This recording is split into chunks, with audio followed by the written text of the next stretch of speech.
পবিত্র আল আকসায় হামলার পর এবার বিশ্বজুড়ে তোপের মুখে ইসরায়েল।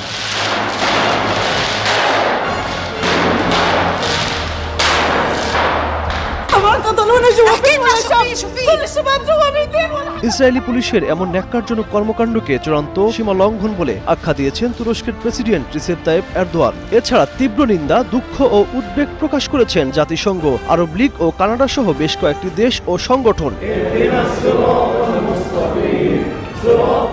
সবচেয়ে আশ্চর্যের বিষয় হলো ইসরায়েলি বাহিনীর বর্বর কর্মকাণ্ডে এতদিন চুপ থাকলেও এবার আল আকসায় হামলার ঘটনায় উদ্বেগ প্রকাশ করেছে ইসরায়েলের বন্ধু বলে পরিচিত যুক্তরাষ্ট্র।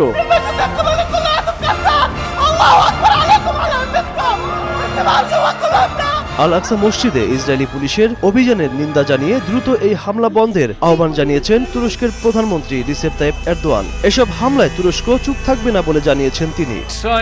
আল আকসা